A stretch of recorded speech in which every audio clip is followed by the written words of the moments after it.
ये चंद काली मिर्च के दाने पूरी सर्दी आपकी तुलसी को हरा भरा रखेंगे, सूखने नहीं देंगे। तो कैसे यूज करना है चलिए मैं वीडियो में बताती हूँ। तो वीडियो को स्टार्ट करते हैं। हेलो एवरीवन, कैसे हैं आप सब लोग। लव फॉर गार्डनिंग में आप लोगों का बहुत बहुत स्वागत है। तो वैसे तो पूरा गर्मी हमारी तुलसी जी काफी हरी भरी रहती हैं, लेकिन जैसे जैसे विंटर का समय आता है तुलसी के पत्ते झड़ने लगते हैं और तुलसी मुरझाने लगती है, धीरे धीरे सूख जाती हैं। तो ऐसा क्यों होता है, इसके क्या क्या उपाय करने हैं, मैं आपको पूरा वीडियो में डिटेल में बताऊंगी। आप जो तुलसी देख रहे हैं ये 6 साल पुरानी तुलसी है। तो मैं किस तरीके से इसको केयर दे रही हूँ कि ये अभी तक मेरे पास हैं और इनमें कोई भी प्रॉब्लम नहीं आई है। अभी मैंने जब बरसात का मौसम आया था तो मैंने तुलसी जी की रीपॉटिंग कर दी थी। तो मैंने वो वीडियो भी आप लोगों के साथ शेयर किया था, अगर आप लोगों ने नहीं देखा है तो आप देख सकते हैं। और रिपोर्टिंग करने के बाद अब प्लांट्स में फिर से काफ़ी अच्छी ग्रोथ होने लगी है। और ये देखिए जो ये सीड्स निकल रहे हैं, मैं रेगुलर बेस पे ये सीड्स काटती रहती हूँ, लेकिन इसके पहले वाली जो सीड्स निकली थी उनको मैंने काटा नहीं था, मैंने उनको ड्राई करवा लिया था। मतलब कि मैंने सीड्स को काटा नहीं था, मैंने उनको प्लांट पे ही सूखने दिया और जब वो पक गई तो फिर मैंने हटा लिया था उन्हें। मैं अभी आपको आगे वीडियो में दिखाऊंगी।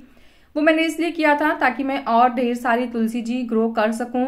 तो जब वैसे तो आप इसे काटते रहिए जो सीड निकलते हैं, लेकिन जब आपको चाहिए कि हाँ अब आपको ये प्लांट और चाहिए तो फिर आप एक बार जो सीड निकलते हैं ना उनको ग्रो होने दीजिए, और ग्रो होने के बाद जब वो पक जाए फिर आप उनको काट दीजिए। पर उनको काटने के बाद आप प्लांट को अच्छे से फर्टिलाइजर दीजिए। फर्टिलाइजर मतलब वर्मी कंपोस्ट दे दीजिए। तो क्या होगा ना, फिर तुलसी जी नई नई ब्रांचेस निकालेंगी और उसके बाद तुलसी जी खराब भी नहीं होंगी। 1 से 2 बार अगर आप सीड्स को पकने देते हैं प्लांट पे तो तुलसी को नुकसान नहीं पहुंचता है। लेकिन अगर आप ज्यादा हमेशा ही सीड पक रहे हैं तो ऐसे में क्या होता है कि प्लांट को लगता है कि अब उसका काम खत्म हो गया, फिर वो ड्राई होना शुरू कर देता है। तो इसलिए आपको हमेशा सीड्स को प्लांट में पकने नहीं देना है। ये देखिए ये बहुत सारी सीड्स हैं, आप देख सकते हैं, और ये सब मैंने पिछली बार ड्राई कर लिए थे। और ड्राई करने के बाद मैंने यही तुलसी जी में ही इसको साइड में रख रखा था। पर अब मैं इसको यहाँ से हटा दूंगी और मैं किसी और जगह पे इनके सीड्स को बिखेर दूंगी, तो हमारे पास फिर बहुत सारी तुलसी जी हो जाएंगी। अब क्या करना है, क्योंकि विंटर आ रहे हैं तो अभी तक तो आपके प्लांट में कोई लीफ वगैरह पड़ी थी तो कोई बात नहीं था, लेकिन अब जब विंटर्स आ गए हैं तो हमें अपनी सॉइल की ऊपरी लेयर को हमेशा साफ रखना होगा। अगर यहाँ पे हमेशा पत्ते पड़े रहेंगे, गंदगी पड़ी रहेगी, तो विंटर्स में सॉइल में फंगस लगने में देर नहीं लगेगा, क्योंकि ना तो धूप अच्छे से निकलती है, प्रॉपर वे में धूप नहीं होती है, कभी धूप निकली कभी नहीं निकली, और अगर धूप निकलती भी है तो उसमें इतना तीखापन नहीं होता है, तो इसलिए सॉइल भी जल्दी से ड्राई नहीं हो पाती है। ऊपर से अगर हमारे प्लांट्स के ऊपर जैसे वेस्ट पड़ा हुआ है, जैसे पुरानी लीव्स पड़ी हुई हैं या टहनियाँ पड़ी हुई हैं टूटी फूटी, तो वो क्या करती हैं, फंगस क्रिएट करती हैं। तो हमें अपने सॉइल को क्लीन रखना है। जैसे आप इस समय देख रहे हैं ना, हमेशा प्लांट की सॉइल को अब हमें पूरी विंटर इसी तरीके से साफ सुथरा रखना होगा। उसके बाद अब हमें क्या करना है कि हमें प्लांट की प्रॉपर गुड़ाई करना होगा। जैसे वैसे तो मैं कहूँगी कि तुलसी जी को विंटर में आप 1 से 2 दिन छोड़ के ही पानी दीजिए, लेकिन कुछ लोग होते हैं जो डेली तुलसी जी को पानी चढ़ाते हैं, क्योंकि भाई हमारी हिंदू सभ्यता में तुलसी जी को हमेशा जल चढ़ाया जाता है सुबह सुबह। तो अगर आप चाहें तो ऐसा कर सकते हैं कि बहुत थोड़ा पानी लें। जैसे अगर आप 1 गिलास पानी ले रहे थे तो फिर आप आधा गिलास या 1/4 गिलास पानी लीजिए। इससे क्या होगा कि आपका जो जल चढ़ाने का प्रोसेस है वो भी टूटेगा नहीं, और हमारी तुलसी को कम पानी मिलेगा तो वो विंटर में खराब भी नहीं होंगी। विंटर में तुलसी जी के खराब होने के चांसेस इसीलिए होते हैं क्योंकि धूप नहीं निकलती है, ओवर वाटर हो जाता है। तो ओवर वाटर होने की वजह से तुलसी जी अपने सारे लीफ गिरा देती हैं और धीरे धीरे पूरा पेड़ एक सूखी लकड़ी की तरह हो जाता है। तो हमें क्या करना है, हमें प्लांट की 10 से 15 दिन में एक बार गुड़ाई करनी है, और गुड़ाई करने के बाद हमें ये काली मिर्च के कुछ दाने लेने हैं और इसको प्लांट में डालना है। पर ऐसे ही नहीं डाल देना है, इसका भी एक प्रोसेस है, मैं अभी चलिए वीडियो में आपको बताती हूँ। तो मैंने काली मिर्च के 15 से 20 दाने यहाँ पर ले लिए हैं और अब मैं इन्हें बारीक कर लूंगी। आप लोग चाहें तो मिक्सर में भी इसे पीस सकते हैं, पर मैंने कुटनी में ही लेके और इसको पीस लिया है। इसके बाद इसका हमें एक बारीक पाउडर बना लेना है। बहुत ज्यादा बारीक नहीं बनता है तो भी कोई बात नहीं, लेकिन हाँ एकदम टुकड़े टुकड़े नहीं होने चाहिए। देखिए लगभग इस तरीके का पाउडर हमें तैयार कर लेना है।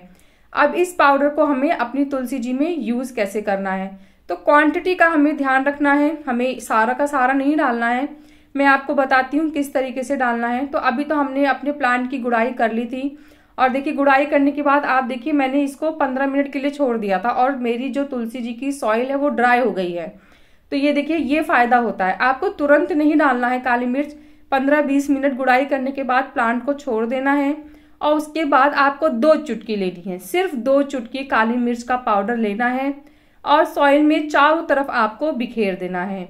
बिखेरने के बाद आपको इसे सॉइल में अच्छे से मिक्स कर देना है। अभी हम वाटर नहीं देंगे। मैं अभी आपको एक चीज और बताती हूँ। ये प्रोसेस भी अगर आप करेंगे तो इससे आपके प्लांट में कोई भी इंसेक्ट और पेस्ट नहीं आएगा। तो ये तो हमारे सॉइल की प्रोटेक्शन हो गई, हमने सॉइल में काली मिर्च मिक्स कर दी है। अब हमें अपने प्लांट की भी प्रोटेक्शन करनी है। तो जैसे विंटर्स में क्या होता है ना कि बहुत सारे पेस्ट भी होते हैं जो हमारी तुलसी जी को प्रॉब्लम देते हैं। तो उसकी प्रोटेक्शन के लिए यहाँ पे मैं आपको बहुत ही घरेलू आसान नुस्खा बता रही हूँ जिससे ये प्रॉब्लम दूर हो जाएगी। तो इसमें सबसे पहला जो है वो है हल्दी, और जो हल्दी के बगल में है वो है दालचीनी पाउडर। तो हमें क्या करना है, दालचीनी को जैसे अभी आपको मैंने काली मिर्च पीस के दिखाई थी उसी तरीके से आपको दालचीनी भी पीस लेनी है। पर हाँ, यहाँ दालचीनी बारीक पाउडर फॉर्म में होनी चाहिए क्योंकि हम इसका एक स्प्रे बनाने वाले हैं और स्प्रे में अगर बारीक पाउडर नहीं होगा तो फिर वो हमारी बॉटल में फंसेगा और अच्छे से स्प्रे नहीं हो पाएगा। तो इसलिए हमें हल्दी और बारीक पिसा हुआ दालचीनी लेना है। अब हमें क्वांटिटी कितनी लेनी है चलिए उसके बारे में बात कर लेते हैं। तो मैंने 1 लीटर पानी ले लिया है बॉटल में और यहाँ पे मैं 2 चुटकी, सिर्फ 1 लीटर पानी में मैं 2 चुटकी हल्दी पाउडर डालूंगी और 2 ही चुटकी मैं यहाँ पे दालचीनी का पाउडर डालूंगी। दालचीनी के पाउडर डालने से जो प्लांट के ऊपर अगर कोई फंगस है या चींटियां हैं वो दूर हो जाएंगी। और जो हल्दी होती है वो तो बहुत ही फायदेमंद है, सभी जानते हैं उसके जो यूज होते हैं। हमें क्या करना है, बॉटल को अच्छे से बंद करके और इसे शेक कर लेना है। शेक करने से जो हमने डाला है 2 चीज हल्दी और दालचीनी वो पानी में अच्छे से मिक्स हो जाएगा और उसके बाद हमें बहुत ही अच्छे तरीके से प्लांट को ऊपर से नीचे की तरफ नहला देना है। हफ्ते से 15 दिन के बीच में एक बार आपको ये काम जरूर करना है।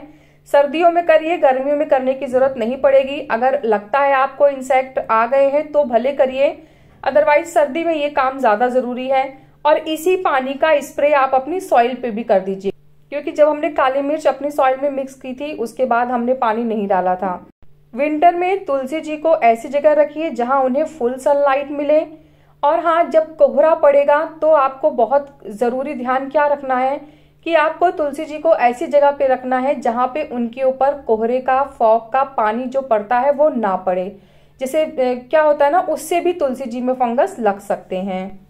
तो अगर आपने गमले में तुलसी जी लगाई है तो फिर आप उसकी जगह चेंज कर दीजिए, और अगर वो मिट्टी में, जमीन में लगी हुई है तो फिर वो जहां है उसको वहीं रहने दीजिए। कैसा लगा मेरा आज का ये वीडियो मुझे जरूर बताइएगा। अगर आपको वीडियो पसंद आया है तो वीडियो को लाइक करिए, चैनल को सब्सक्राइब करिए। मिलते हैं फिर नेक्स्ट वीडियो में, तब तक के लिए बाय, टेक केयर।